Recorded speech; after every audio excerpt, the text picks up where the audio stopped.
fellow music nerds. Welcome to Season 2 of the Music Makers and Soul Shakers podcast.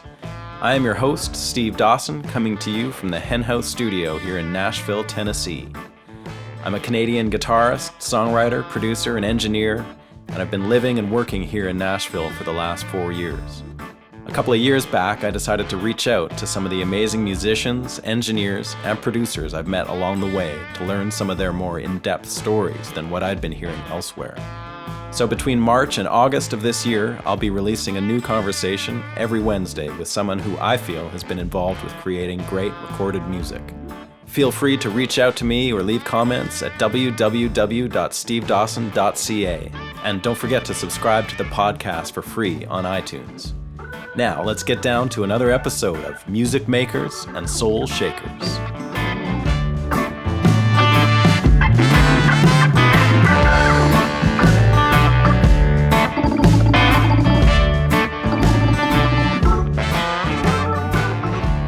Hey there, folks. Welcome to episode number 44 of Music Makers and Soul Shakers.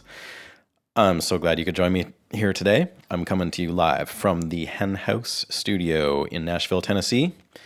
And as any regular listeners know, I've been exploring the historic Nashville recording studio scene a little bit this season.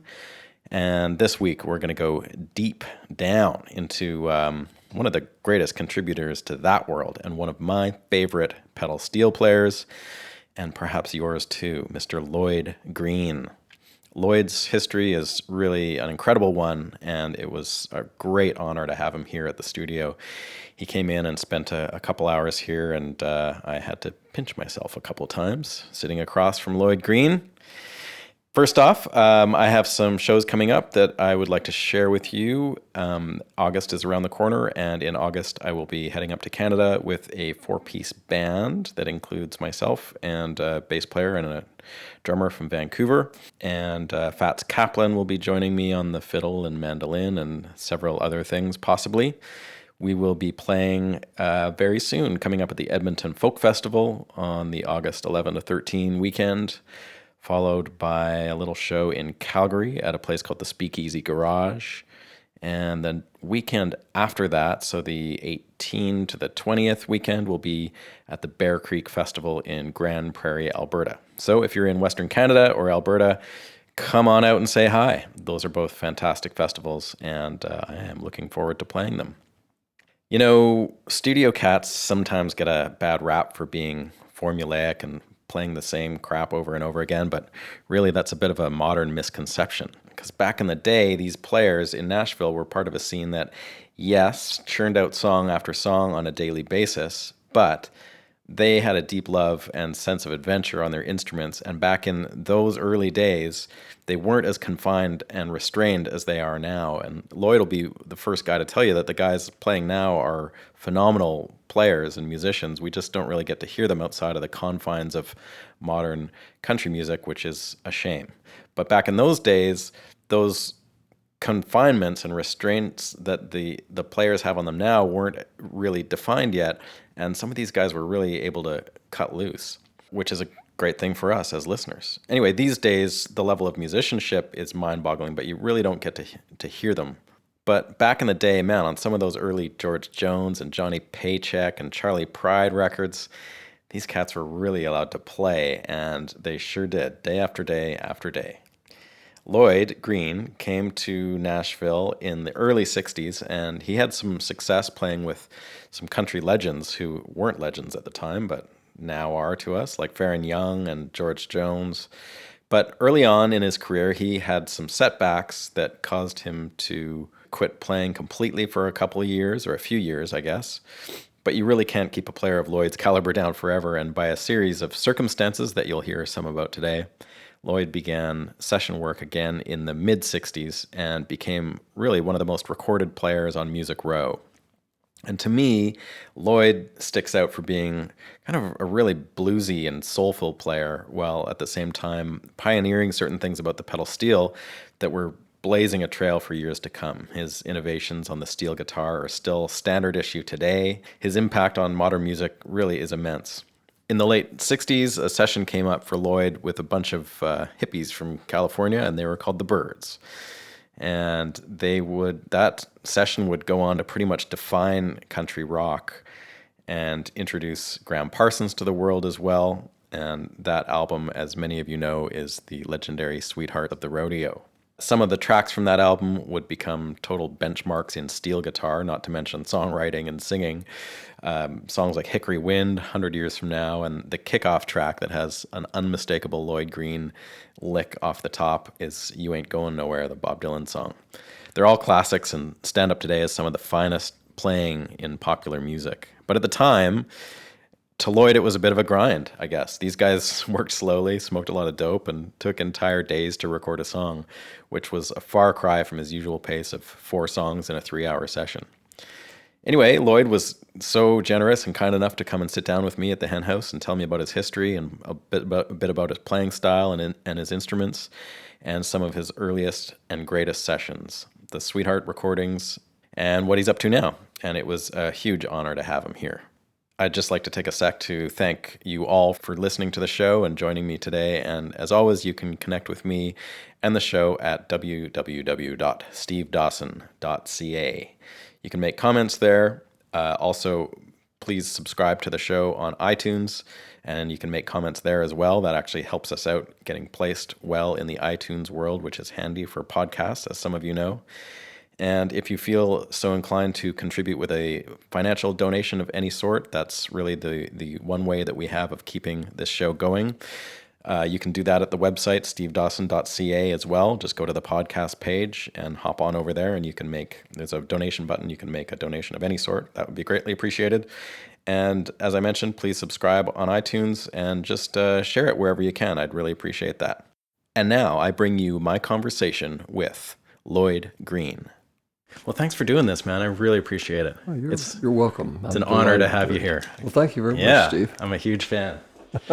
I'm from Canada, so coming here and meeting some of you guys that have been involved in the heyday of the Nashville recording scene is kind of blows my mind. So it's an era that's gone, and it's sort of like the saga of Gone with the Wind. It's really a scene from the past, unfortunately. Yeah, it is. I mean, from my vantage point, unfortunately, but everything moves on. Music changes. Yeah. When you first walked in, you kind of mentioned this project that you're going to embark on soon, the reimagining of the Sweetheart of the Rodeo record. Could you talk about that a little bit? Yeah, this thing's been in the works for about 6 months. The two principal characters, besides the Byrds and the late Graham Parsons, of course, who were involved in the Sweetheart of the Rodeo project, were J.D. Manis and myself. J.D. Manis is a California steel player. J.D. Manis and I were the two principal players beyond the Byrds and Graham Parsons, the late Graham Parsons, who was originally involved with the Sweetheart of the Rodeo album. Yeah. Those guys came to Nashville in 1968 and did an album. It was a real departure for the California rock groups, and ironically, of all the steel players today that were around my era, the great players, they're all gone. They're all dead. Yeah, except J.D. Manis and myself, largely, and we were the two principal guys. We were the two steel players on that album. And, and without the steel guitar on that album, it's unlikely, I think, that the album would have become a cult album that it has. However, Graham Parsons, that becomes argumentative at that point. It does play a huge part of that record, though. But certainly without the steel guitar on the album, it's kind of a bunch of rock guys coming to Nashville to do a country album. But anyway, so we're still alive, we're still healthy, we're still cognitively alert, we can still play. And we're going to do the album, and it's been in the works for about 6 months. A producer from Denver, Colorado, named John Macy is spearheading the project, and now it's taken on a lot of different proportions with some big entities, which I shouldn't mention probably right now. Who are involved in it? I might just mention peripherally the Country Music Hall of Fame, but beyond that, I'd prefer not to talk about. But we're going to do the instrumental version of it, and it's Nice. kind of taking on a life proportion of its own. And at the very, very worst, it will become a concomitant to the Sweetheart of the Rodeo album. Right. And we'll do the exact songs that are in the album, hopefully in the order, in the same sequence order, of the album. And with you playing the tracks that you played on, and JD playing on the tracks that you played on? No, we're not going to do it that way. We're going to. It's steel guitar instrumental, but we'll take liberties with the way we present it. Now, some of the things like "You Ain't Going Nowhere," the Bob Dylan song that leads the album off. I mean, I'll do the signature stuff because I played on that. Right. And certain songs in the album that we each played on will be. I've got it designated as that we follow the signature, at least of the player, and then we kind of vary from that point on. We have to be kind of creative with this thing because we don't have lyrics unless we have some. We got some vocalists that are going to be involved with this that I can't talk about too. Yeah, okay. So top secret. Well, maybe by the time this comes out, this doesn't come out super quick. So like by the time it's out, by the time this comes out, it'll be a fait accompli. Yeah. Then we may be able to even put a couple of samples from it on there. But yeah, that's excellent. So are you recording it here or in Colorado or? We're California? recording here in Nashville. Okay, and with a bunch of Nashville players, rhythm section, and some of the top cats, man, Russ Paul and rhythm guitar and maybe guitars and other players I can't mention. Dennis Crouch on bass. Yeah. John Gardner on drums. And beautiful. It's going to be 18 players, of course. Yeah, man. Yeah. So when you look back on a record like that, like we can get into that record a little bit as we go, but when you look back at the sound of that record, and you've progressed, you've changed as a player and as a musician, and that was relatively, it wasn't like super early in your career, but it was early-ish. Do you look back on your particular sound and tone as something that has changed since then, and you find it hard to kind of get back into that mindset, or?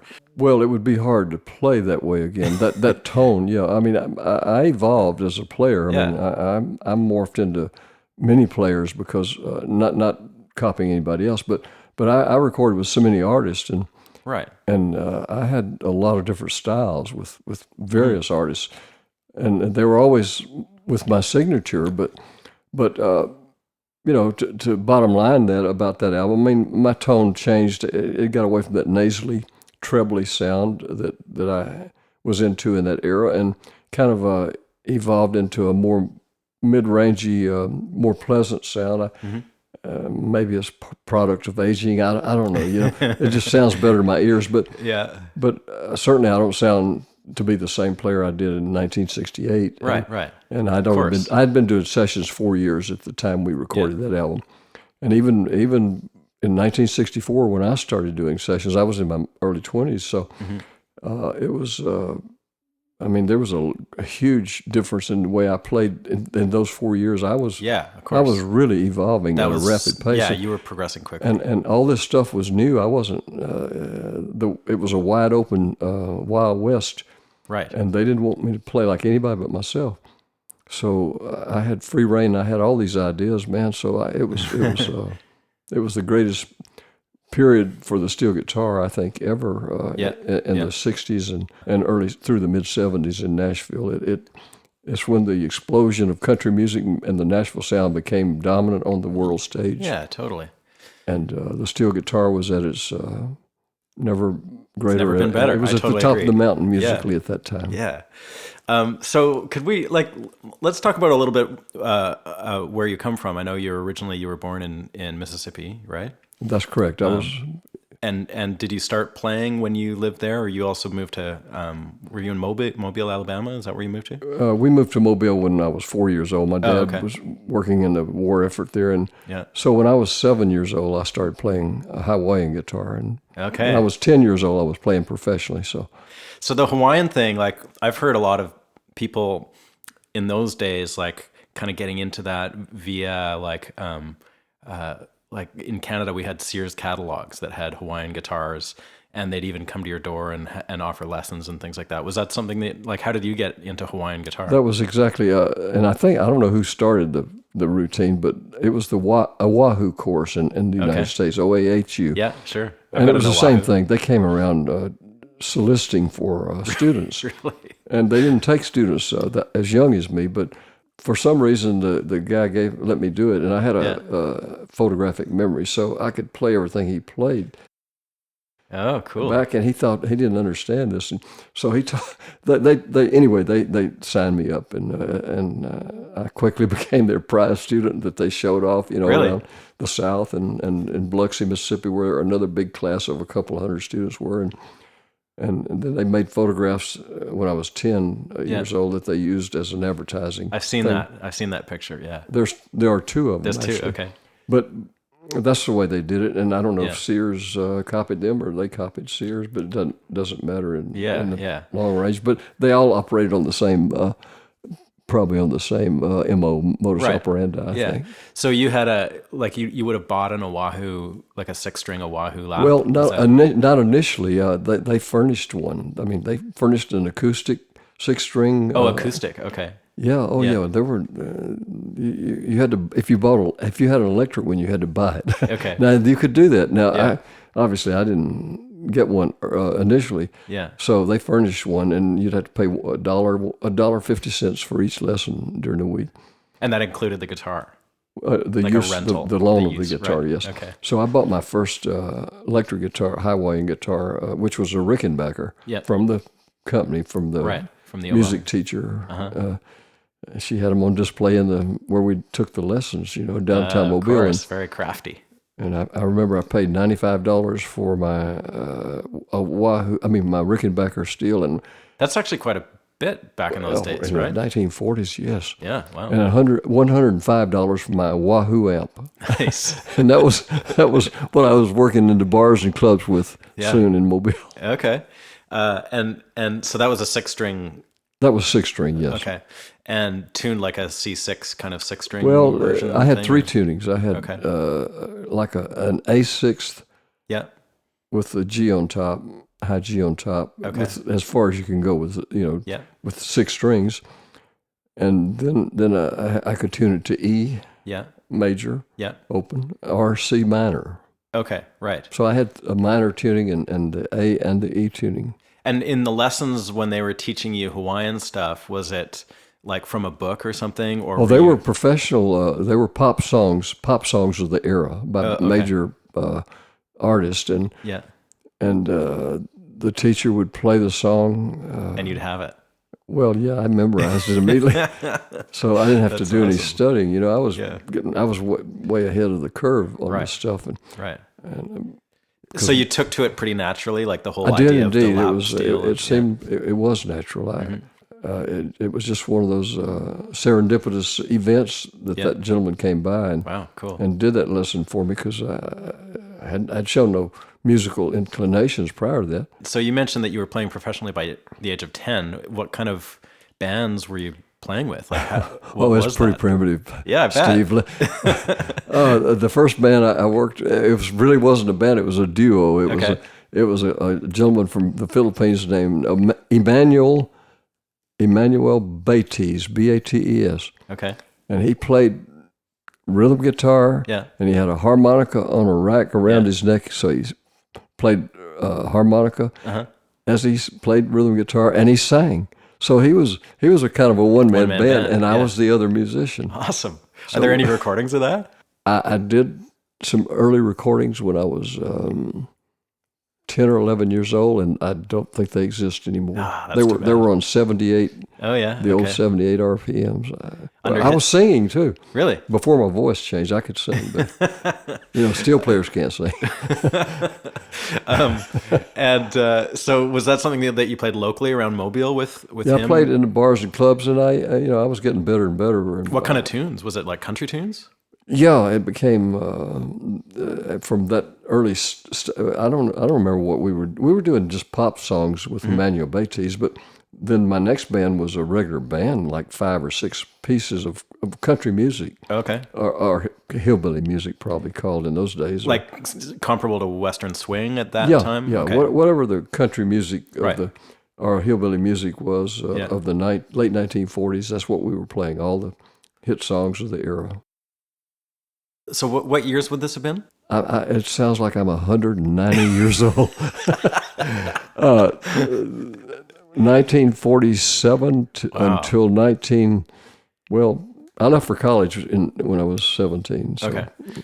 I played in bars and clubs, but I was playing with really good bands by the time I left Mobile. Right. I mean, really good bands, and I was the best steel player around. So, yeah, I bet. I was. Everybody who came to Nashville, just about in my era, were the best of wherever they came from. Right. You know. So when you were playing in Mobile, like up until you were 19 or whatever you said, 17.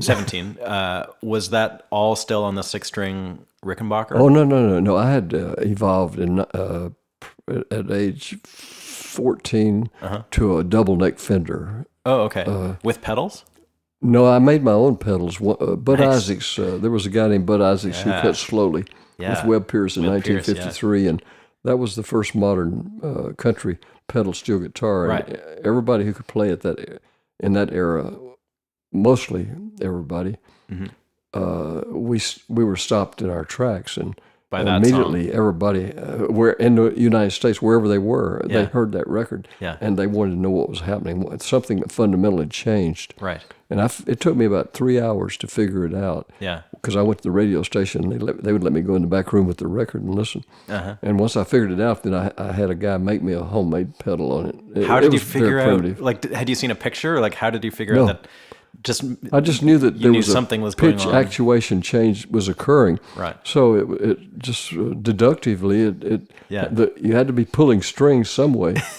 So It's funny that you ended up with a pedal, like instead of some weird like hand contraption. and God knows what so many guys around the country what they wound up with. Yeah. But everybody had a similar experience to me. I found out later who was playing in Right, my era at that time. that became really prominent players. And Yeah. Who were the steel guitarists that were influencing you at that time? two steel players, and they weren't pedal steel players. Primarily Jerry Byrd, the great Hawaiian player, and only because, well, not only, I would say because of several reasons. He played. I was a pretty bright kid, and I listened to the nuances of all this stuff. He played in tune. First Beautifully. and foremost, steel players didn't play in tune. Hardly anybody played in tune in that era. But steel players, he played perfectly in tune. Yeah. He played with beautiful tone. Yeah. He played with emotion. Yeah. He played with intonation. His intelligence that he dedicated to that instrument, you could tell. I mean, he was like speaking with that instrument. So he was my primary influence. And then when I heard the Hank Williams records, Don Helms. Right. And I became real good friends with those gentlemen when I came to Nashville. Okay, cool. They remained friends until their deaths. Now, at that time, before you had hit Nashville, did you ever get a chance to see either of those guys? No. So but I could play all their stuff exactly like they played. Really? Okay. Yes. And like, did any Jerry Byrd recordings stick out to you, or was it just like anything he did? Anything. But Moonland was such a significant record. I mean, God, nobody remembers Moonland, but it was. I could still play it. It's It was probably 1948 or 9. Okay. And it's a magnificent recording. Of artistry. He was an artist. But then I got later, of course, influenced by the more modern players of the time. Carl Smith steel player, Johnny Seibert. Yeah. I could play all that stuff that Carl Smith was recording. I could play everything that was recorded in Nashville way before I got here. Yeah. By the time I was 14 or 15, and it was a lot simpler then than it became later. Once of course. I was part of the scene of recording, and Hal Rugg and Weldon Myrick and Buddy Emmons and Jimmy Day. Were people like Buddy Emmons recording way before you were? He was a little bit.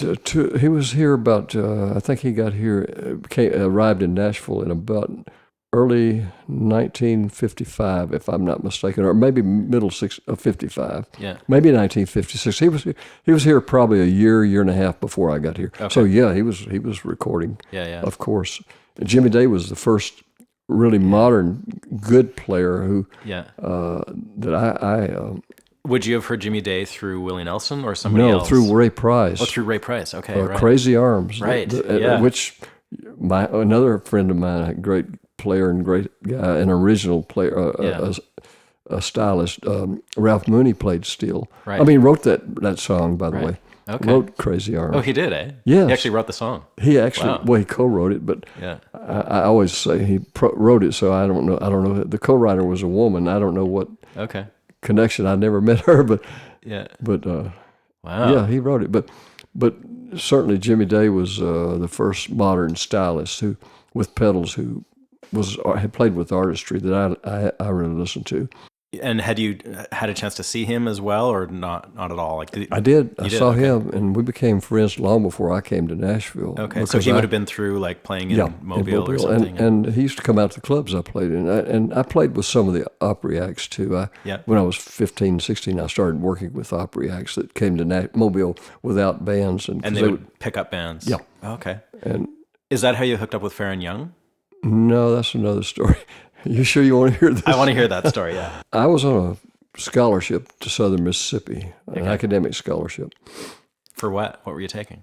No, an academic scholarship for scholastic. Right. I was, it was one weekend. I'd played with so many of these people by then on the Grand Ole Opry, and I was really getting a yen for this, and I was at a decision-making time. I was going to have to sign with the military because I was an ROTC, and I would have had to go in the military as an officer if I graduated. Yeah. And I was just on the eve of having to sign. Once you completed your second year of college in that era, I suppose, I don't know what it is today, but you signed with the military. They were financing the rest of your education if necessary, but you were in the military essentially from the third year of college on. Really? And you were already in the Army, or in my case, it was the Army, the ROTC at Southern Mississippi in Hattiesburg. Yeah. And that's kind of stopped me because I realized I was locked in for 2 or 3 years beyond college. Yeah. And I listened to the Opry, Grand Ole Opry one night. And I was probably I might have been alone in the dormitory. I mean, it was on a weekend, so eerily quiet and dark.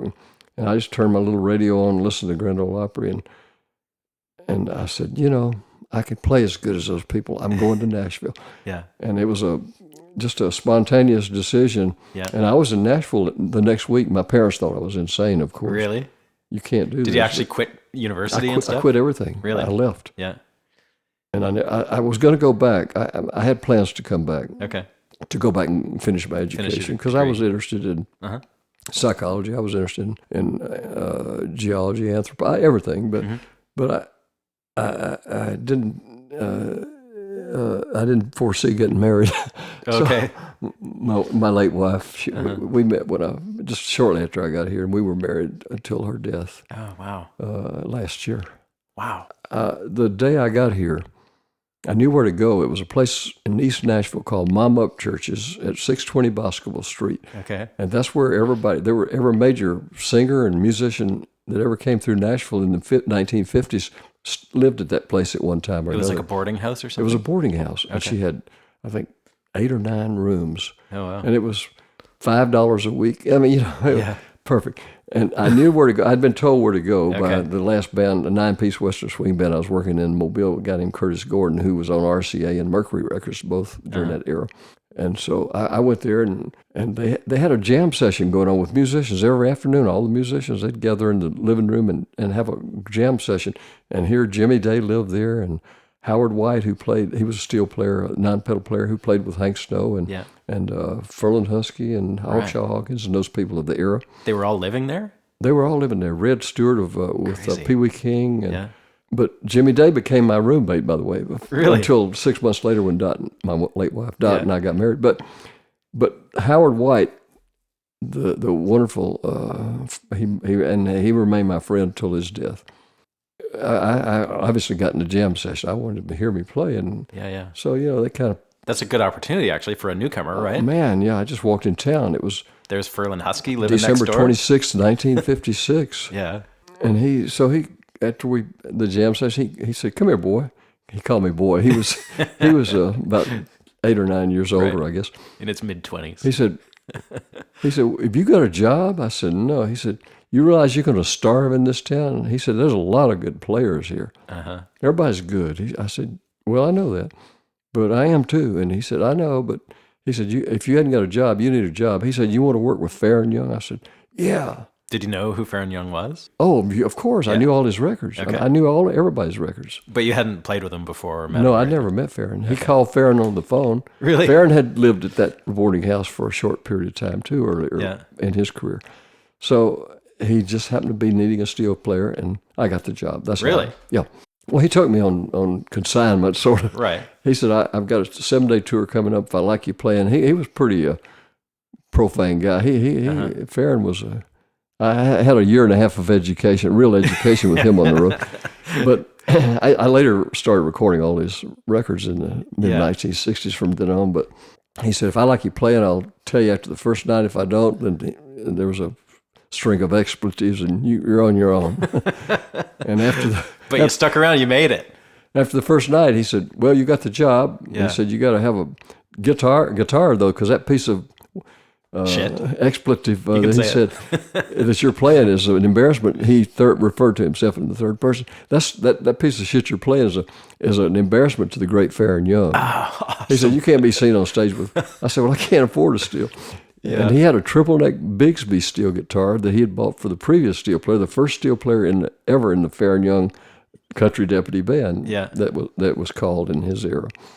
And a guy named Joe Vincent, and it was Faron's guitar, though, and it had one pedal on it. Oh, really? And but I was still playing that first primitive Fender that I had made the primitive pedal on. So it was a pretty, it looked like something from the... It was time to graduate. Oh, it was, so he was right. He needed something more, a little more class on stage. Yeah. So he let me use that for the year and a half I was with him. And okay. And anyway, that was the start of my putative career. So you played with him on the road strictly, like you weren't recording with him or anything in those early days? No, I wasn't recording with him. I did do a session. I was 19, and I my first session was with George Jones. Right. 3 months after I got here. Okay. A song on Mercury Records called "Too Much Water Running Under the Bridge." Yeah, I love that tune. On that song, like, you've totally got your shit together. Like, the tone is killer. Those, like, I just listened to it last night to get a little refresher, and like the solo, there's guitar solo and twin fiddle and they're all short, but they're all like right up in your face and like awesome sounding. Do you remember much about that session? I remember everything about the session. Tell me about it. The guitar solo you referred to just before my steel solo was the greatest guitar player who ever graced Nashville, Hank Garland. Ah, beautiful. He was, if he hadn't been injured in the car accident that damaged his brain in 1963, or just a short on the eve before I got into sessions, we'd have been working together all the time. Yeah. I mean, I loved Hank Garland. He was so brilliant, and and intellectually he was brilliant, and musically he played jazz. He had a jazz combo in Printer's Alley in Nashville. Oh yeah, that he played every weekend. The greatest jazz players of the era flew into Nashville to see him play jazz. Wow. He probably wouldn't have stayed in Nashville had he survived. Intellectually survived. His brain was damaged beyond repair when he had the car wreck. Yeah, but I think he would have eventually gone to New York or to London or to somewhere Chicago or L.A., San Francisco. He would have been he was probably already maybe the best jazz player, guitar player in America. But he played all this simple hillbilly stuff too with equal finesse. You know? Right. But back to the George Jones session. He played guitar. Yeah. A disc jockey from WSM, of all people, played drums named T. Tommy Cottrell, famous disc jockey. Really? That was at WSM Radio. How did that come about? Why was the DJ playing? I have drums? no idea. He was just there on the kit. I was just the steel player. I was so glad to be there. The fiddle player, you said twin fiddles. There's twin fiddle on it. Yeah. I don't know who the second was. I don't have a mental vision of that. But Shorty Lavender, who played in Faron Young's band, was one of the fiddle players. Okay. The piano player and leader and the producer, I think, was Marvin Hughes, who was head of Capitol Records. Really? So the recording industry community was still a kind of a loose-knit, not quite cohesive, organized unit at that time because Nashville hadn't become a big recording center. It was just on the eve when Elvis Presley started cutting at RCAB. then it started becoming something special. What year would that? George 1957. Jones? That was 57. March of 1957. When I cut that with him. Wow. And let's see, bass. I think it was Tom Pritchard who played also in Faron's band. Okay. And what studio would that have been in? Do you remember? It was a television studio. It was right. I'm not quite sure the name of it. For a long time, I thought it was RCA-B, but RCA-B was still about a month away from opening. Oh, okay. I later found out. So was Music Row then not even, was this like before anything was really going on there? Yeah, actually, RCA-B was the first. That was sort of the epicenter of actual studio, and Owen Bradley had Bradley's studio, which later became Columbia Studio. Right. But it was only a block away. Those were the two major studios. Then and the Quonset Hut wasn't there yet? I think when I cut that, the Quonset Hut wasn't there. It could have been, but I didn't cut in the Quonset Hut my first sessions. But by the time I started recording in 1964, it was there. The Quonset Hut was a military kind of a oval shaped, thing that they used to use during the Second World War. I think that Owen Bradley and Harold Bradley had bought and had it trucked brought in, and it just wonderfully became. They designed this studio, which became a world-class studio, the Quonset Hut Columbia Studio B. Yeah. But so initially there were only two studios. RCA-B, the RCA Big Studio A was not yet. That came along in 1965. Okay. So 1957, RCA-B and Owen Bradley's studio and maybe Fred Foster's down on 7th Avenue. Oh, okay. And there was one more place called the Globe, I believe, on Broadway. Okay. In Nashville. Had you met George Jones before, or was this the first time? Yeah, actually, George had worked a tour with us, a month-long tour in Canada. Oh, really? And he asked me to record with him, so that's how that came about. So you've been in Canada with him, with George? Yeah, we had, what happened, see, in that era, nobody could afford bands except the major acts. And the major three acts of country music were Jim Reeves, he was the number one singer, number one paid act, and Hank Snow, second, and Faron Young. Canadian, there you go. And so they all had bands. And we had Patsy Cline, who opened the shows for us. Really? Yeah, she was the show opener. She got $100 a night. Wow. And George Jones was the second act on the show. He got $200 a night. Okay, so you were playing with Faron Young, but also backing up all those people. George Jones and Patsy Cline. Yes, of course, yeah. Wow, that's an that's the way it worked in those days. Man. If you were on the road with Jim Reeves, whoever was playing with Jim Reeves, they had to back the opening acts too, because they couldn't afford bands naturally. So you'd been playing with George every night up in Canada, and then for came back and for a month. For a month, yeah. That's And was he pretty flawless in the studio? Like, did that song get tracked really easily and quickly? Yeah, we did 4 songs on that session, as I recall. We only did 2 songs with George, and then we did 2 more songs. So we did 4 songs on the entire session. The other 2 were duets with a female singer named Virginia Spurlock. Okay. Don't know. I think he might have later done an album with her. I'm not sure, but they did a single. I've never heard it, but that's like really your first experience in Nashville in a studio, right? Right. Were you freaked out, or was it just like no? But my immaturity and arrogance, I said to myself, "This is where I belong. This is where I'm going to be the rest of my life." You were right. Well, but I wasn't right. See, my next session was literally 6 years later. Right. Okay. Actually, I wanted to ask you about that period, because there is this long period where period was my dark period. Okay. I mean, it was very difficult. We struggled to survive, and so you were married. You were doing some 2 children, touring, 2 kids. Okay. And it was a very, like so many other people. I mean, it was we just struggled to survive, and Dot made most of the money. I made what I could play and steel guitar with various people. But it wasn't. You were barely getting by at that point? We were. Yeah, of course. Yeah, we struggled. Was the touring not consistent or something, or was the money just really crappy? Well, both. Both. Farron was not. Look, what happened after Elvis Presley became the dominant singer of the '50s? Yeah. Then every singer in Nashville decided they wanted to be pop singers. Right. And everybody started cutting pop records. and they all had one or two hits, and then their careers flamed out. They didn't. They quit using steel guitar. That was the bad part. Yeah. So it was a bad period, not only for music in Nashville, or a formative period and changeable period, but it was a terrible period for musicians, particularly steel players. Right. I would just pick up jobs with whoever I could get, with Ferlin Husky or with Hawkshaw Hawkins and Gene Shepard. And were you playing on the Opry? Yeah, I was playing on too? the Opry regularly on weekends. Whoever would, they didn't have a staff band at that time. Oh, they didn't. Okay. So you could pick up whoever wanted you to play with them. You'd look at the list. The musicians could look at the list on the tacked to the wall by the dressing room on Friday and Saturday night and see who was going to be playing the following week. Yeah. And then you go up and say, hey, you need a steel next week. Okay. And that's the way it worked. So there was you didn't officially have that gig or anything. It was just like happening. No, it was just pick up. Right. No, there was no gig at the Opry. It was all, there was no staff band. That wasn't formed yet. Okay. That was years in the future. Right. I turned it down when it came along because I was so busy in the studio. Right. And would you be playing at the Opry like every week pretty much then at that point? If I could. If you could, yeah. Because it provided just a wee bit of income. Not much, but... Yeah, enough to...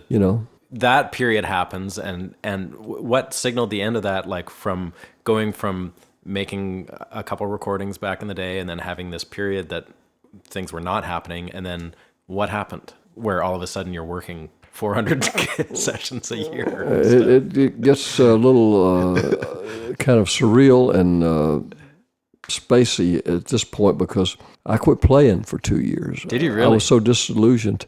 Yeah. And I didn't touch my guitar between 1961 and 1963. Wow. I couldn't afford to go back to school. You were in your 20s, I guess? I'm still in my mid-20s, yeah. Yeah. Early 20s. And I sold shoes. In Nashville? In Nashville. And then a whole set of circumstances, which I'm not going to, because it doesn't sound believable to begin with, happened that I had no control over. And I started playing again. I didn't even have my union card. I couldn't play on the Opera anymore because you had to have a musician's union card to enable you to play on the Opry. And I got my union card back through another extraordinary set because it cost money. I didn't have money. But anyway.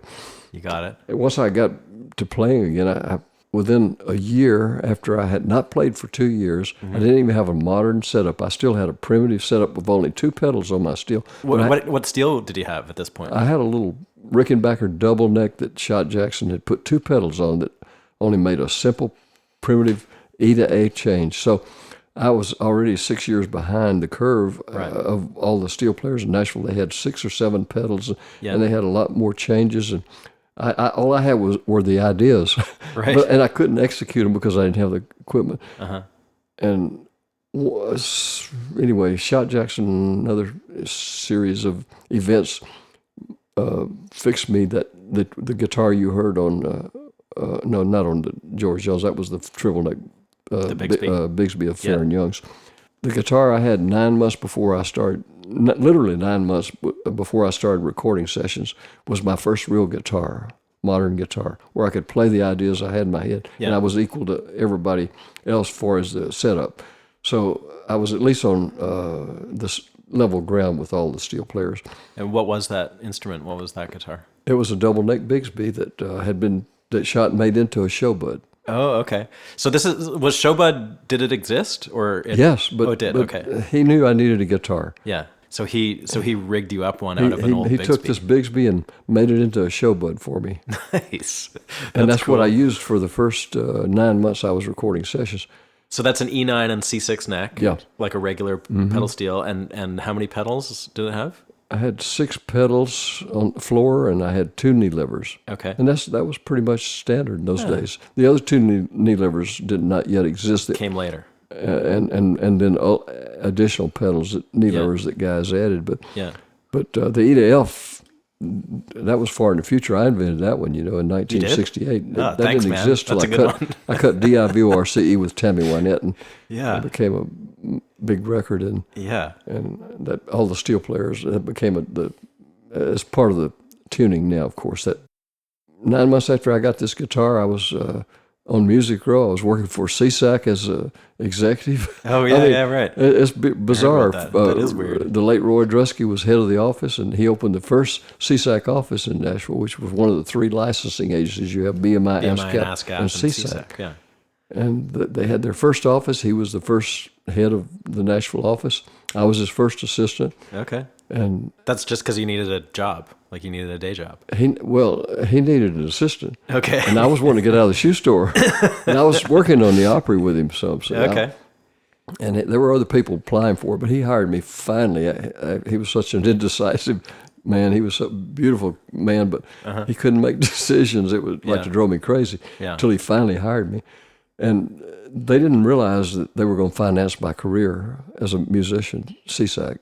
Okay. So here I am on Music Row with an office, a secretary, and I can do sessions anytime I'm called for. But nobody thought I was going to be called for any sessions. Well, the first week I'm on Music Row, I recorded an album for RCA, an instrumental album called the Nashville All Stars. Oh, okay. With Jerry Reed and. How did that come about? Another set of coincidences. Really? But the first week, just take my word for it, the first week I'm out there, I do an album for RCA, 3 sessions, which more money than I'd ever made in Nashville in 1 week. Yeah. And a demo for a company called Yona Music, which was part of Chart Records. Okay. And from that, I became leader on all the Chart Records, which had Lynn Anderson. Because it went so well. Yeah. And you were... And I became leader on about 40% of what I was recording during my career. But that was my first leader contract. And then the Johnny Paycheck stuff came along, the early Johnny Paycheck, Little Darling. Yeah. And this is the great era for Johnny Paycheck. You know, it gets polished later with Billy Sherrill. Yeah, those records are so great sounding too. Yeah, I think so too. And so did that kind of signal a resurgence of the steel guitar, the interest in the steel guitar? What happened? There was a steel player who had brought it back to life, actually resuscitated it. Pete Drake had come to Nashville in 1960. Yeah. And Pete had no competition on Music Row. Ah, interesting. And there was no competition. No steel there was player, Walter Haynes who had played steel. He would occasionally get sessions. They weren't calling Buddy Emmons and Jimmy Day anymore for a lot of reasons. Not because they weren't great players, but there was problems. You had to be dependable. You had to be on time. You had to be socially amenable. You know, people have to feel comfortable with you. Right, of course. They don't. That's the way it works in any business. And sessions are prime example. If they don't feel comfortable with you in a session, I don't care if you're the best in the world, they don't call you again. Yeah.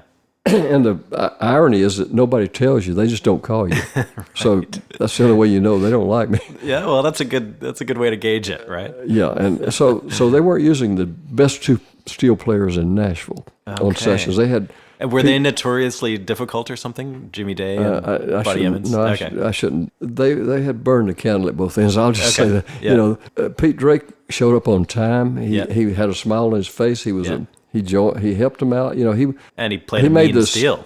And they needed a steel guitar, and they didn't want really a lot of steel guitar yet. Right. But they wanted that sound, and he fit the bill perfectly. Okay. And the first 3 records he played on were #1 records, country records. What would those have been? Like, who was he cutting with? One was called "Don't Let Me Cross Over" with Carl and Pearl Butler was #1 record. I'm not sure of the sequence of these things now, but one "Rose and the Baby Ruth" with George Hamilton the first. Oh, okay. And when you say #1 country records, those things, to have a #1 country record when I started doing sessions in 1964, you didn't have to sell 50,000 records. Right. I mean, you know, that would be laughable. I mean, they used to drop artists. Not anymore. Well, not anymore. Before the industry imploded 2 or 3 years ago. Yeah. If you did, they could sign a new artist, and you had to sell more than 1 million records to stay on the label. Right. The first album out, but 50,000 was a pretty big deal in the 60s. Yeah, sure. So these are not in the big scheme of things. I get it. But still, like, relative to other things, like a #1 record's a #1 record, man. So Pete Drake had played on 3 #1s, and they liked him, and they liked his personality. He was a dominant force, and Hal Rugg, great player Hal Rugg, was here, and he was getting some sessions, but for some reason he didn't ignite. Huh. And then in 1964, when I came along, it was the year of explosion. There were about 5 major players came along. I mean, not just, I was the steel player. Weldon Myrick came in about less than a year later and cut a major record with Connie Smith called Once a Day and I'll Come Running, which further solidified my standing of us putting new sounds of the steel guitar into the picture and into the mix. And luck is that intersection of opportunity and preparation. And totally. You collide at that intersection of luck. Yeah. And if you don't have, all I wanted was an opportunity. Just let me have my foot in the door. Right. I don't ask for anything but that. And if they didn't like what I had to offer, then they weren't going to call me. Yeah. But give me a chance because I had all these ideas. I really did.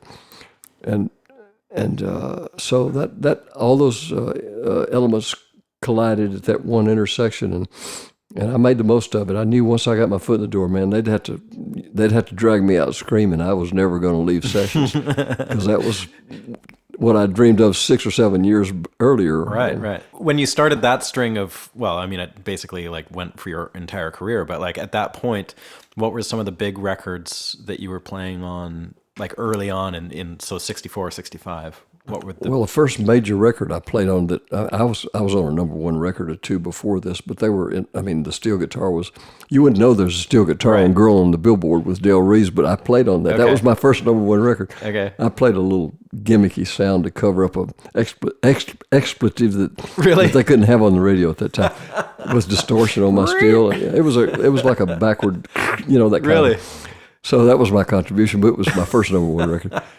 But a song in 1965 I cut with Warner Mack, he was on Decca Records, called The Bridge Washed Out. I introduced an entirely new sound, a new way to play the steel guitar on records, and it just caught fire. The record was an instant hit, of course, but steel players, it became the dominant style for about 2 years. Mm-hmm.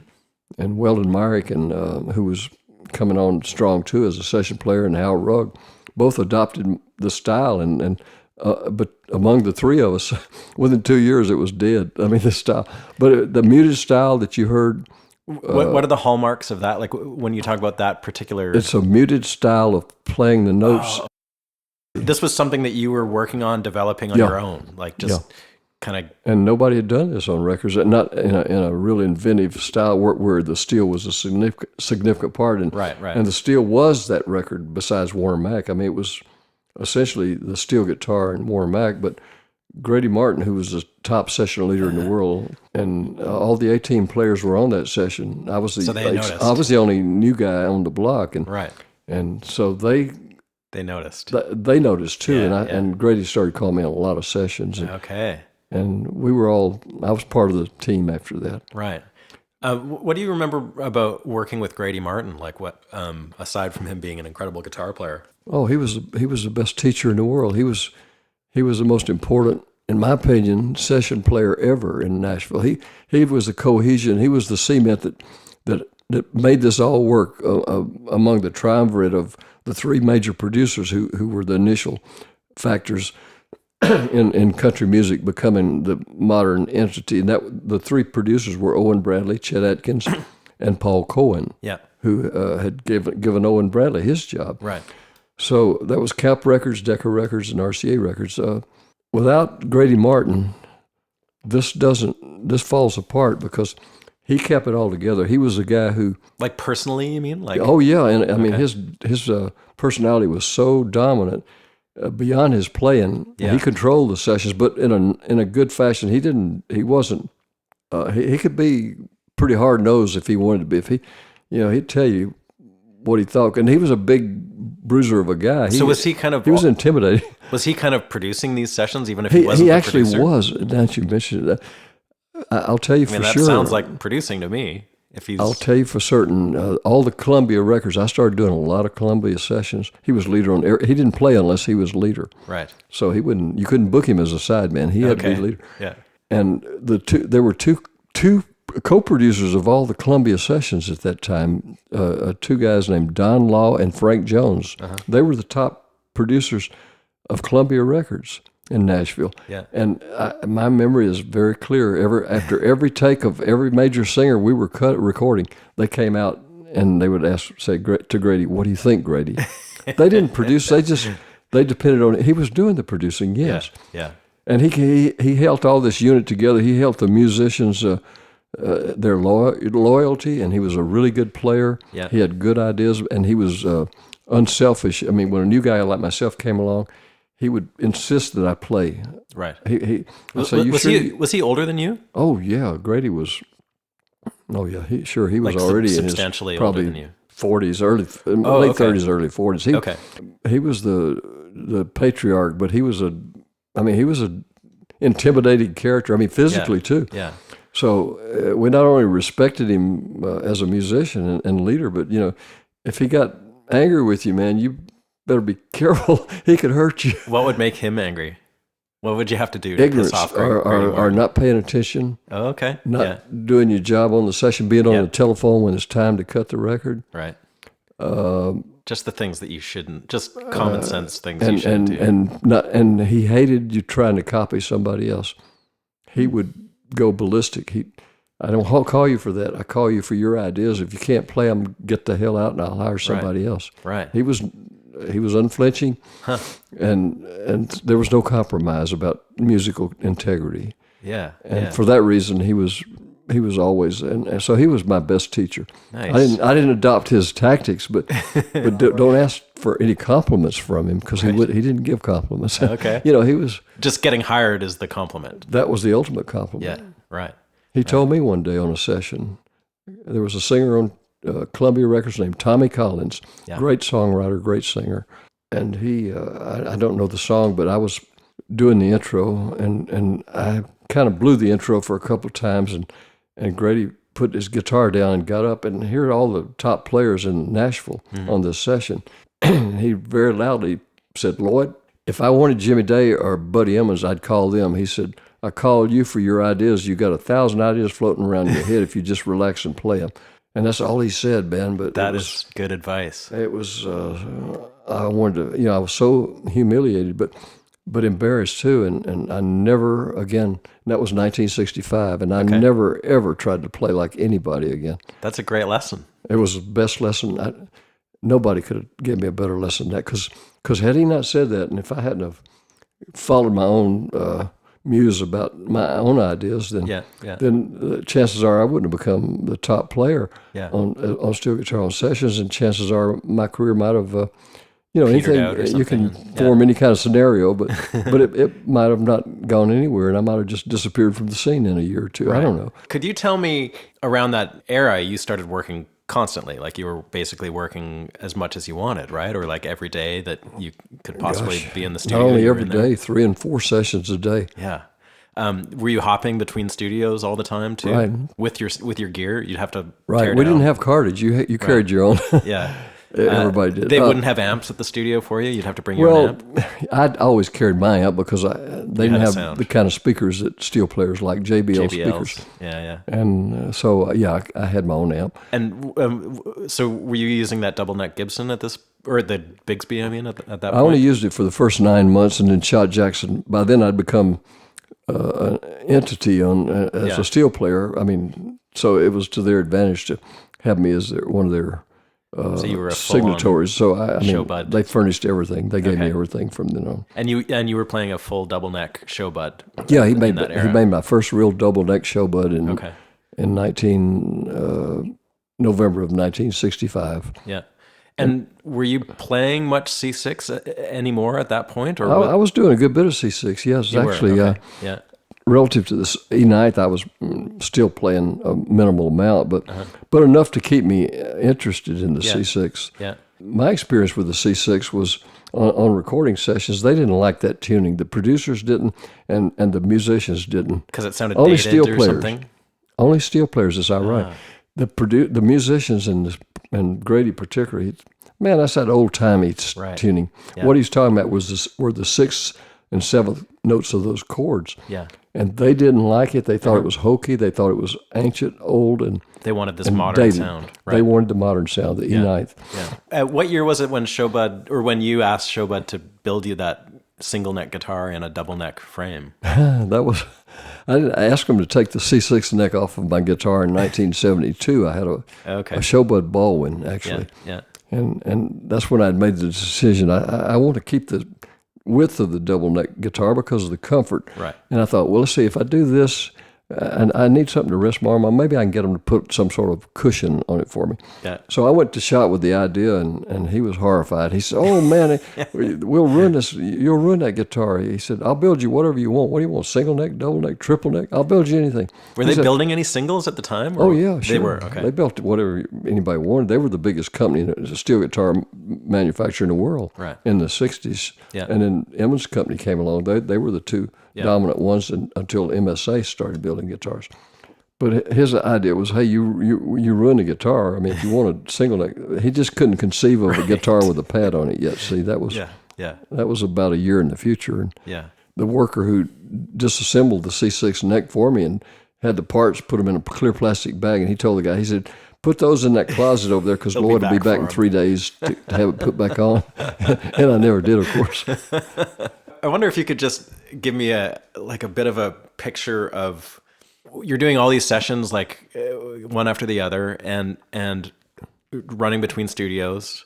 Were you always setting up as a band in the one room in general? Was your amp right there beside you? I'm just trying to get a picture of what you... They were all live sessions in those days. And it's not as hectic as it sounds because we didn't have that many recording studios in that era. We only had... Bradley's Barn was built in 1965, which was out of town, about 30 minutes out of Nashville. But there was light traffic in Nashville also. There was no problem getting there. And so if you had a 6 o'clock and you were at RCA or Columbia from 2 to 5, and you had a 6 p.m. at Bradley's Barn, you had an hour and you barely had time to get you a sandwich on the way and make it. Right. But now, keep in mind, Steve, that often I'd do 4 sessions in one day in the same studio. We weren't constantly moving every 3 hours, but each session was designated for 3 hours. That's the way it had evolved, and the way it had to be a rigidly adopted recording thing in Nashville, because otherwise it would have been chaotic. And there wasn't just one group of 18 players, by the way. There were probably 2 or 3. Yeah. And they're all interchangeable, but I mean, they didn't say, "Give me that 1A10." I mean, they just got players, but there were A-list players that were called, if steel guitar, they probably had 2 or 3 players on the list, and they went down the list if one couldn't do it, maybe, unless they had to have that specific player. So, it would get kind of mixed in that configuration. And a session was all, back in those days as well, was basically 3 hours? Is that? It was very regimented. We had a 3-hour recording session from 10 a.m. to 1 p.m. We had 1 hour for lunch. 2 p.m. we cut from 2 to 5. We had a dinner break from 6 to 9. And at 9 o'clock, you had another break for whatever. And 10 o'clock, if you're working 10 p.m., you work 10 p.m. to 1 a.m. Really? You would do a 10 p.m. session? Oh, yeah, we did. That was regular. That was routine. Really? Well, after being broke for 5 or 6 years, you were probably like... I wasn't going to get tired. Yeah, man. I was where I wanted to be. Yeah. I literally couldn't wait each morning to get to sessions. It was the most wonderful thing. Oh, that's awesome. When you played on a song like DIVORCE, I don't need to know all the specifics, but would your amp be right beside you there so you could control the sound? And exactly. It would be close mic'd, I guess? It was close mic'd, and it was right. I always kept my amplifier at my right ear. Oops, excuse me, I hit the mic. That's okay. So I would keep one headphone off my right ear so I could hear my amp, and the left earphone was on, so I'm hearing the mix. Now the mix was in that era of when I started, it was 4 tracks, and quickly by 1968, when we cut the Sweetheart of the Rodeo album with the Byrds, it had just become 8-track. Oh, really? That was 8-track? Okay. So it was pretty well. When you heard a song back on playback, it was mixed. It was done. Yeah, so you didn't hear the sterility of what you might hear now in bits and pieces. Right. Everything was there. I mean, So what about all those super lush ones, with all the background singers? Was that all happening live? Everything? Yeah, not the strings, and most often the singers, background singers, were there though. Yeah, Really? we had three groups. We had the Jordanaires, Yeah. and the Anita Kerr singers, and the Nashville edition of Herschel Wigginton. Okay. So you'd have to be playing pretty quietly in the room, I guess. You wouldn't be isolated at Yeah, all. you learn, you adapt, know, because you can't.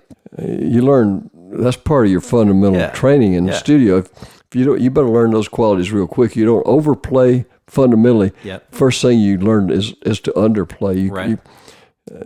Steel players are notorious, overplaying. Right. In studio, they'll throw you out for. Don't do that. Don't play over a singer's lyrics. Yeah. You had to make the fills in between those, but you make them significant. And it was a pretty stereotyped way we recorded, and they were pretty fundamental songs in those days.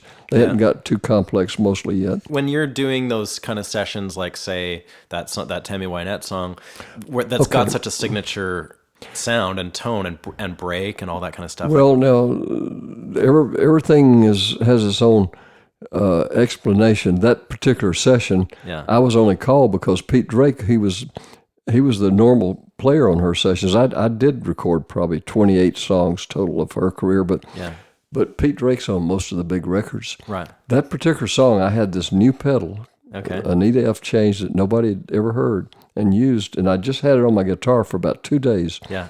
And Billy Sherrill was the record producer at Columbia. By then, he was the head of Columbia.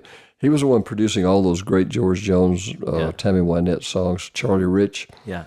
But he was the best producer I ever worked for. He was a genius. This guy, he literally choreographed all this stuff. He was a great writer. He wrote or co-wrote most of those hit songs he was recording with the artist. So he was prolific, and he would kind of not tell you how to play, but he'd hum you like a note. Mm-hmm. Play this line, and you add your magic to it. Da da da, something like that. Mm-hmm. He'd just hum you a simple note. Right.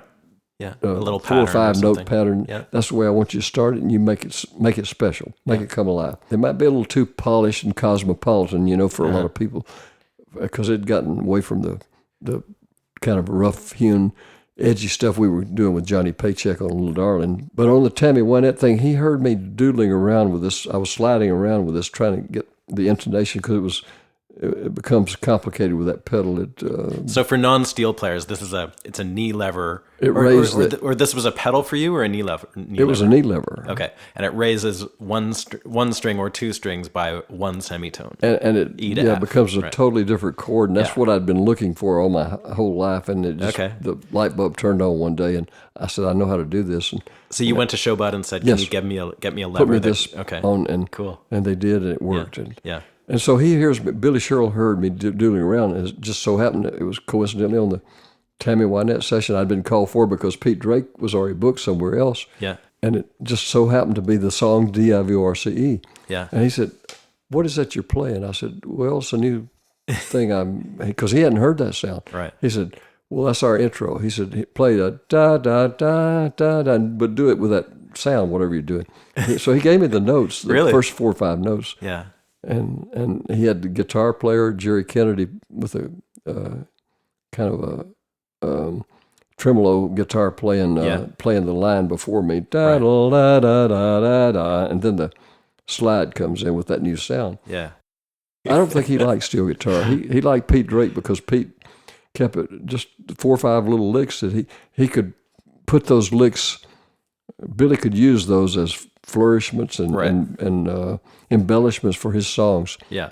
And I don't think he likes steel guitar, really. With a tune like that, as you're working that stuff out and you've got your new pedal and you're kind of figuring all that whole thing out, like how many takes would you have done, do you figure? Like 1 or 2, or is it more like 5 or 6? No more than 2. And that's everything. The backup singers, everything would have been there. And she would have sung her vocal live with you guys as well. Absolutely. Yeah. And that's why those things, when they worked, they had this magical quality, because they weren't processed sounding. They weren't contrived. They were just real. They had that, and everybody is feeling the same. It's like playing live, really, on a stage, and everybody's kind of oscillating to the same thing in their head. And Yeah. And if you can do that without putting a part on 10 days later or a month later and having something, it gets so sterile sounding, modern music, because it's not really music anymore. It's manufactured notes and noise. Yeah. And the Charley Pride sessions, that first one you did with him it's called something about the snakes, right? What is that song? The snakes crawl at night. The snakes crawl at night. Yeah. What a song title, guy. Yeah, it's a crazy tune, and the sound is so killer on that though. Like I is listened that right? to that. Oh man, I listened to it again last night too. And so were you given pretty free reign then? I was given free reign completely, except what I described on the Billy Sherrill sessions, and because the way that you play in that era, it's not like. If somebody's thinking of just like average steel guitar, that's not what they're getting with you. You're like doing all kinds of crazy stuff that nobody else is doing. I'm an artist. You're doing like a lot of chromatic stuff that's totally out there. Everything. I was doing exactly what I felt and what I thought. And so the producers would be. They hired me for that. That's why they hired you. That's and awesome. They would tell me. I mean, I never asked the producers, how do you got an idea how you want me to go with this song? Yeah. Except 2 times I remember asking a producer, different producers in different times, where I wasn't certain about how to proceed with a song. And I said, have you got any idea how you want me to think about this, approach it?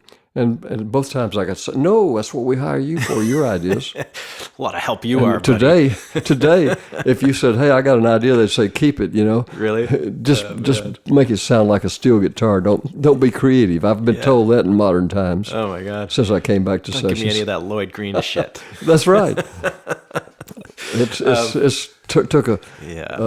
a different universe now. It's 180 degrees reversed. And what about your work with Johnny Paycheck? Like, was that a real highlight for you? Like, man, it was. I loved it. And Paycheck said the perfect statement one time in an interview with a disc jockey from WSM.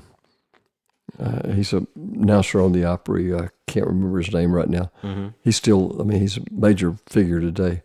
And he was doing a 2-hour interview with Paycheck, and he asked Paycheck that question. He said, can you tell me the synergy? What was it that made that so special between you and Lloyd Green? Yeah. On those Little Darling records. Yeah. And Paycheck, he said, just put his arms on the table and kind of his eyes narrowed and almost like angry, and leaned across the table at him and said, Lloyd played with an attitude and I sang with an attitude. Yeah. It was that simple. It comes across, man. And I thought I couldn't have expressed that any better. That's precisely, that's what we did. Yeah. It was an attitude. And, totally. And he was hungry and I was... It sounds that way. I was enjoying the attention. Yeah, I mean, it's like with some singers, it feels like they've got a short window of that kind of, like, it's different with instrumentalists. I mean, but with singers, it seems like a lot of them kind of have a short span of like where they're really effective. But that period with Johnny Paycheck, when you're playing with him and doing those sessions, it's like you guys are both it was different than what I was cutting with Chet Atkins. It was different than what I was cutting with anybody. So where were you? You were doing those... RCAB. That was all at RCAB, yeah. Absolutely. And do you have any favorites of the Johnny Paycheck stuff? Oh, gosh. They were all, man. But of course, Jukebox Charlie, man. Yeah. And Motel Time Again. And, that was an early one, right? Motel Time Again? Yeah, that all that stuff. See, all his polished stuff came later with Billy Sherrill producing. Okay. Take This Job and Shove It, which was his biggest record. But that doesn't resemble the early stuff we're doing. His voice different. Does. But the music had become cosmopolitan, slicker, and slicker, And I don't know how he felt about it because I didn't record with him in that era. Billy didn't, as I said, didn't use me. He used Pete Drake usually, and I'm sure Paycheck in his latter days thought of what we did in the early days as that was the trailblazing stuff because that's what. Scholars and writers, when they come to Nashville and interview me now and want to talk about the era, they don't ask me about Chet Atkins or Owen Bradley sessions or Columbia records. They ask me about that Little Darling stuff. Wow, that was totally different than what anybody else was cutting in Nashville. That had that edge. It was raw. It was just exciting. What was it? I said, well, that's what that was the intention. I don't think they sold many records, but it got tons of airplay. Every disc jockey in America played anything I was on, and particularly Little Darling stuff. And Paycheck became a major, almost an underground figure before he became a major recording artist for Columbia Records later. So when you went from a session from that kind of a thing where you're kind of like just given or visceral, visceral, and then maybe in the same day going to a session with Chet Atkins, would you have to like really switch gears? Exactly. No, but there's no problem. How would you approach it differently? Just compartmentalize it. I mean, what I did and what all the good session players learned to do was you walked out of a session after 3 hours and you tried to erase that from your mind. I mean, not because I didn't forget anything, but for the time being, I didn't go into the next session thinking about what I just played. Right. Everything was fresh because you had a different set of musicians. Yeah. Normally, you're in a different studio.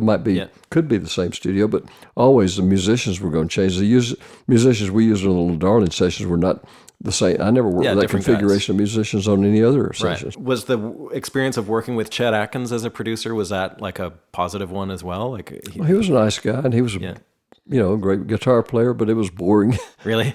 Oh, I thought it was boring. Yeah, his sessions were boring to me. Okay. I cut a lot of... Just because they were very conservative and you knew that you had to be understated. I recorded with so many people for him.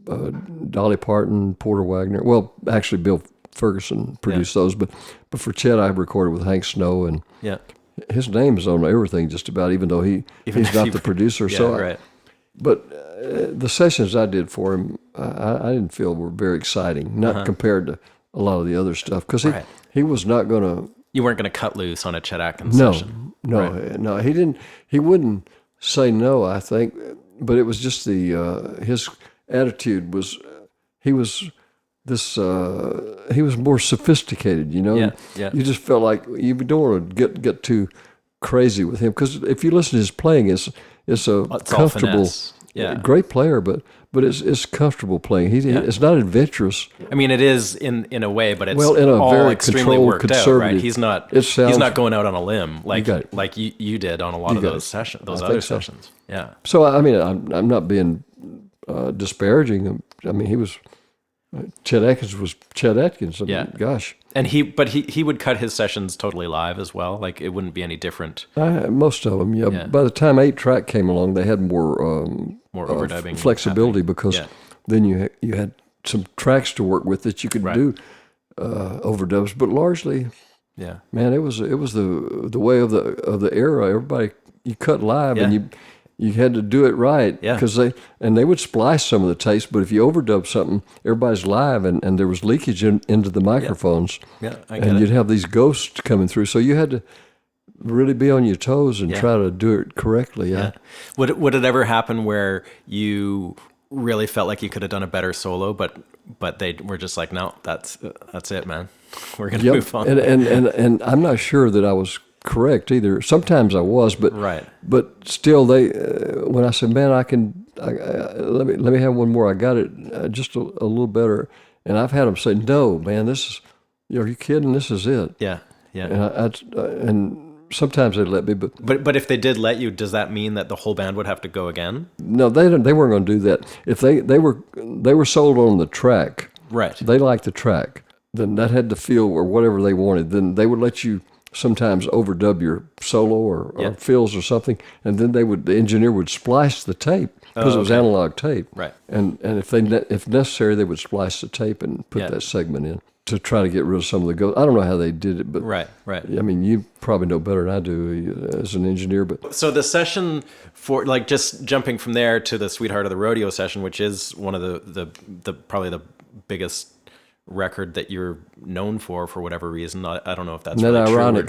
True. What's that? Well, that's ironic because it wasn't a big record, by the way. And when at the time, it was not a big record. I know. It sort of developed this whole thing, right? Exactly. But at the time, it must have been a different experience working with these guys from California that were like rock guys. Yeah, they probably would have been totally fish out of water in that scenario, right? You got it diagnosed. Exactly. They walked in the studio that Monday morning, or Saturday morning. We started on a Saturday, I think, in Columbia Studio A, the big studio upstairs, the new one. And they walked in with cowboy boots on and little cowboy shirts. I mean, they thought they had come to Nashville in the Wild West, I think. I don't know what they thought. And You guys are all in jeans and They T-shirts. had guys that came in with 2 cases of Gallo wine, this awful stuff that give you the worst headache in the world. Must have had all kind of contamination in it of lead, And that stuff would be drunk all during the day, and little dope being smoked all day. Sure. I didn't smoke. I didn't use drugs, so I could get high from the fumes sometimes. They'd smoke in the studio. I mean, yeah, back in those days, right? Yeah. And smoke dope at the studio. Those guys did. Sure. So, but they were really nice. I liked them. And the very first thing when we started running the first song, which is on the Sweetheart of the Rodeo album, "You Ain't Going Nowhere," the Bob Dylan song. You kick it off, man. Before I kicked it off, they're standing, all 4 of them, Graham Parsons and Roger McGuinn and Chris Hillman and I don't know who the 4th was. They were standing over me, and so we're going to write down.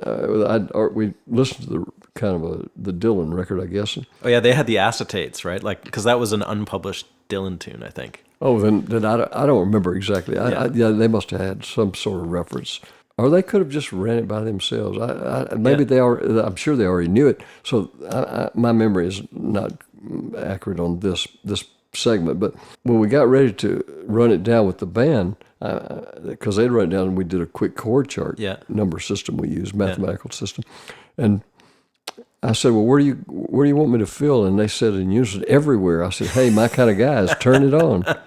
And so I was at home, man. It was a different experience. You're right. I never recorded with a group like that at that point. And I was used to doing the regimented where we had to do 4 songs in 3 hours. Right. That was the routine. And so how was it different with these guys? Well, You'd sat spend around all day. talked and get up some sort of a motive or motivation to cut whatever they're going to cut. Yeah. Well, I mean, we cut only in an entire week. We only cut 5 songs. I think 4 songs for 5 songs. Right. So I'm getting paid for every 3 hours. So you're just kind of sitting around waiting and happy. Yeah, there was a lot of that. It got a little tedious for me because I'm used to action, and they had a new way to cut like they did in California, the rock groups, I think, of the era. And right. So how was that different from what you were used to? What was going on technically? The fact that there was not one song every 45 minutes. That they weren't interested in. They weren't looking at the clock. Right. And regular sessions that we did, Nashville sessions, boy, the clock was the key. I mean, you had to adhere to the clock. Yeah. And that you had to have those 4 songs in 3 hours, sometimes 5. So were you brought in for a week off the top? Like they said, we need you for a week, and you're like, what the hell do you need a week for? When I could, I had a lot of sessions booked, so I sandwiched mine, and they didn't use any other steel player while they were here, so they just used my time. They probably were in the studio more than I was there, but I worked from Saturday to the following Friday with them. And then I played the Opry with them, the Grand Ole Opry with them on Saturday you did night, that show. Which was an aborted experience that became a legendary experience. Yeah, because they got yelled at and booed and stuff, right? Oh, they got humiliated and bunch of booed crazy by hippies. The audience. And, and it was embarrassing. Oh no, for me and for them, Were you? I was there 2 and 3 sessions a day. rearranging, or was it just not very productive? Like, what was the reason that it took so long? Because that's the way they recorded. They weren't interested in they thought that's they wouldn't. It was anathema and a foreign concept to go into a session and have a regimented. Got to do a song every 45 minutes because Columbia Records gave them carte blanche. They were unlimited budget, right? They had I don't know if it was unlimited, but they had a heck of a lot bigger budget than regular country labels did. Yeah. And they called the shots what they wanted. So they had a lot of leeway, prestige with Columbia Records. Yeah. And nobody questioned them. When they said they wanted to sing on the Grand Ole Opry sometime during the week, about Wednesday or Thursday, they said, Graham Parsons said, boy, it'd be cool if we could sing on the Opry Saturday night, wouldn't it? So there were all kind of executives from CBS milling about, hanging around. Really? Somebody, without saying a word, 5 minutes later, he came back and said, you guys are on the Opry Grand Ole Opry Saturday night. That's the way. Crazy. Like when they showed up in Nashville, were they fully, like, did they have that sound in their mind ready to go? Because it was a big departure for them. Like they weren't a country band before that. That was what we created was what became the sound. They didn't know what they were going to do. They knew their sound, but they didn't know how it was going to meld in with the few players they used in Nashville. Me and John Hartford played a little bit Right, on Hartford, banjo yeah. and a couple things and fiddle on a And Clarence White was from their camp, or was he around here? Oh no, Clarence White was from California. He wasn't on the album at that point. They put him on later. And Oh, really? and, Okay. he- Because he- you guys are on songs together, so they did his stuff out in California or something? Yeah, and he and I flew to California. They flew me to California to finish up the album with him. I did 100 years from now in California. Oh, you did? One weekend when I could schedule it when they had used J.D. Manis on, because they wanted to do they wanted me to fly to California and finish the album, Right. the whole album. Yeah. And I couldn't because Okay. I didn't have time. I mean, I was You're too busy. sandwiching and moving some sessions to do what I did with them in Nashville. And I was booked in those days 3 and 4 months in advance. Yeah. I'd have 30, 40, 50 sessions already on the books. And I couldn't just ethically cancel everything to go to California and record the rest of them with them. So they hired J.D. Manis to finish the album. Yeah. And then, except for the last song, they called me and they said, "We got to have you on this last song 100 years from now." I'm glad they did, man, because that steel solo is ridiculous. Is that right? Well, I was able to do it, and that's when I met Clarence White. Oh, and okay. I loved him. I loved his playing, man. Yeah, it's he was phenomenal. Both you guys are like ripping on that song. so cool. Well, we had a great time. And the real release of that album is the third release. It has all the outtakes, I think, Oh, where right. he and I play an instrumental together Yeah. that we yeah. just wrote on the session that Right. that the drummer got credit for. But it's okay. So during those sessions, was like Graham Parsons' tenure in that band was basically just a few months, right? Like, and he kind of like was it the driving force behind that record, even though they took his vocals off a good chunk of them. That was because of a contract, Right. from my understanding. Yeah. And I felt like he was the dominant. he was the personality driving here. force. Yeah, it seems like that. That was just my sense. I mean, it was Roger McGuinn's, essentially his.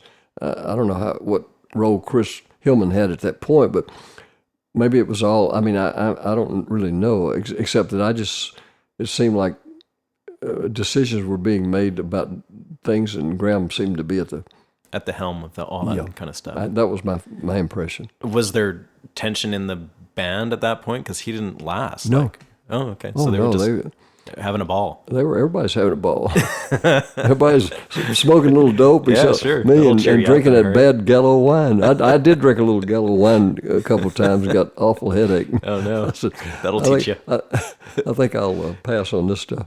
And gear wise, what were you playing on that record? Because the tone is really unmistakable on that album. It was too. my Showbud double neck fingertip lightning bolt, so-called designated lightning bolt steel guitar, which is right now in the exhibit at the Country Music Hall of Oh, Fame. okay, that one, yeah. This finishing up the third year of the exhibit of the Dylan Cash and Dylan Nashville Cash. Cats exhibit. Yeah, yeah.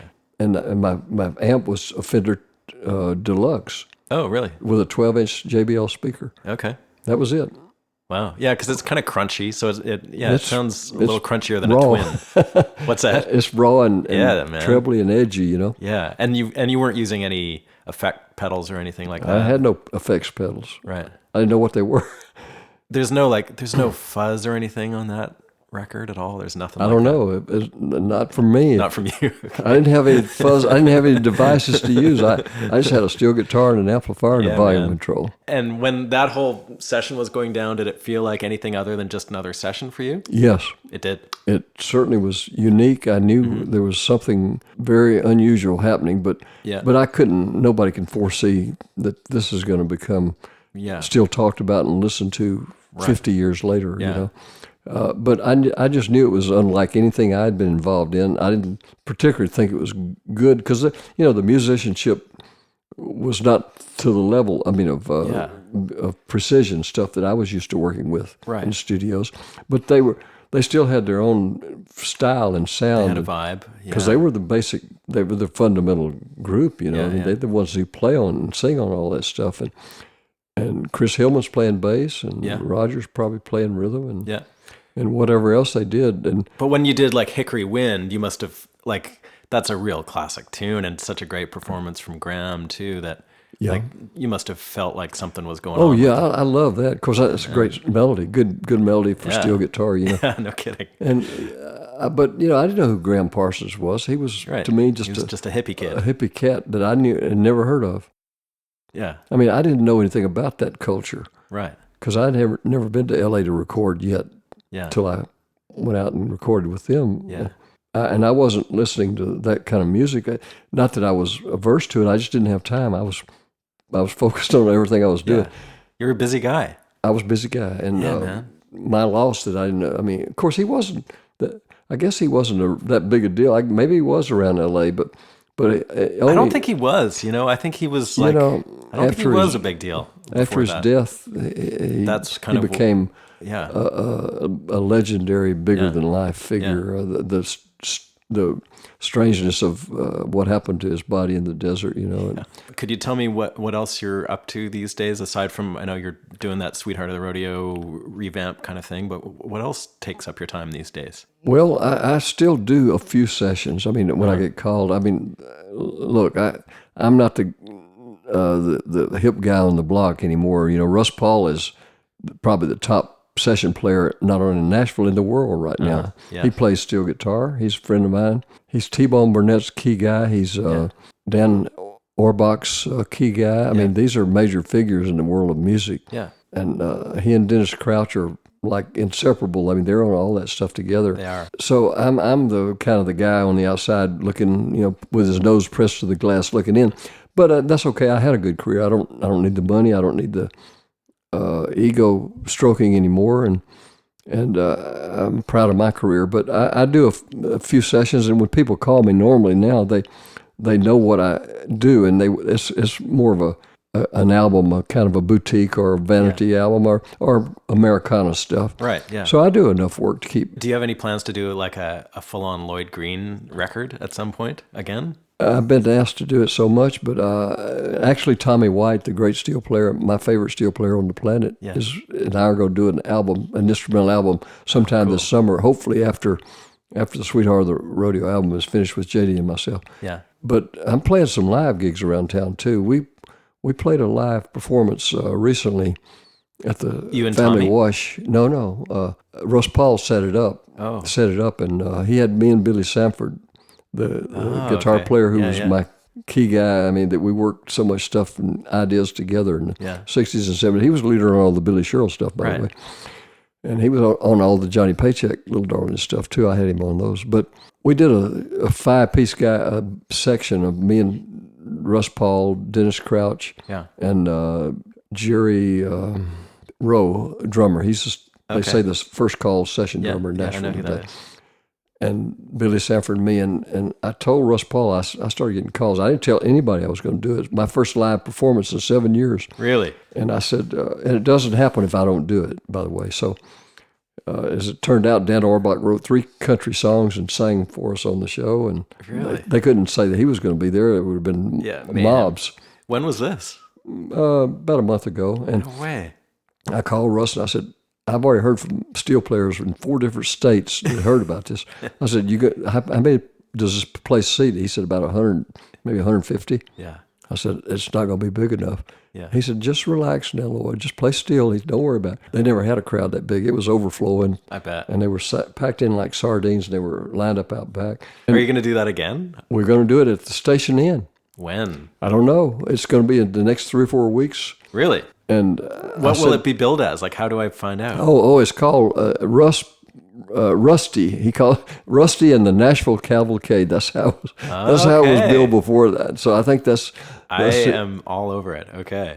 And it'll be because it'll be over. I told him, I said, it's not going to be big enough. There'll be twice as many people next time, and there were probably 250 people or more that were trying to get into that place. The Family Wash. Yeah, and the owner said, what's going on? He said, we never had a... Who are you guys? Yeah, he didn't know who we were, me and Billy Sanford.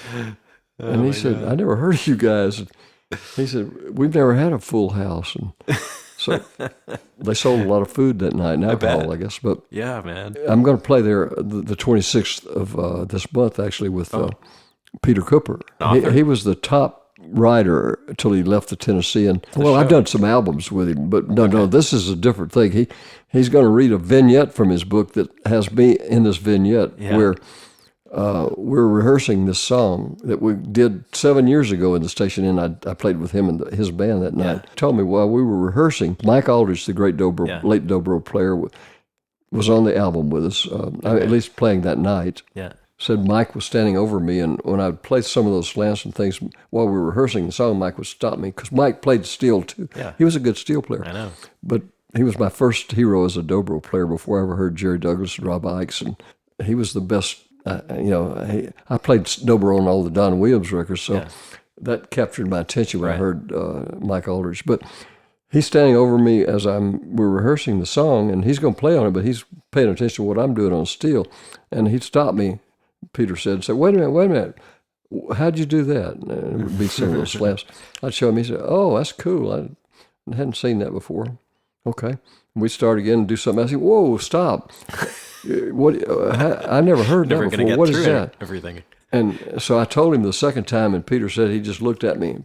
Mike Aldridge did, and he said, "Fuck you, Lloyd." Turned around, and walked off. And he said he's going to read this. This is in the book. Oh, really? And it's going to be a packed house. The book reading is only going to be about 30 minutes in total, but he's going to have little vignettes that are written about, read about different people. And I think they're going to interact.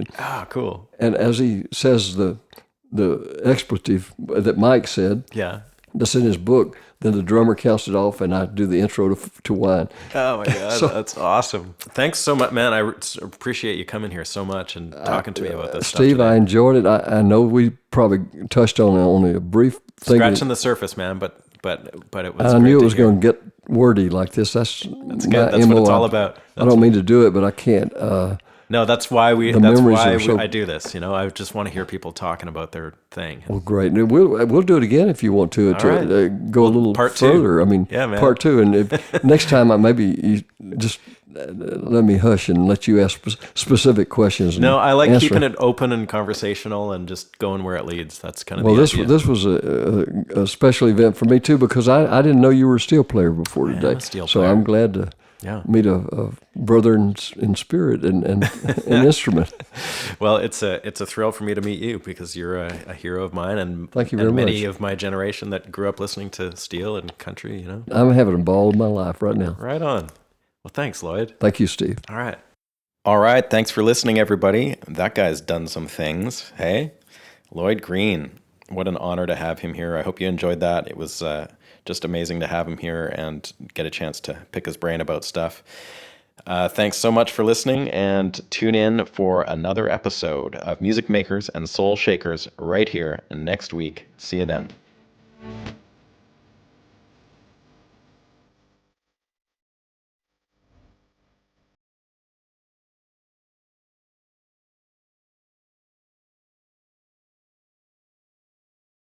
Music Makers and Soul Shakers is recorded at the Henhouse Studio in Nashville, Tennessee.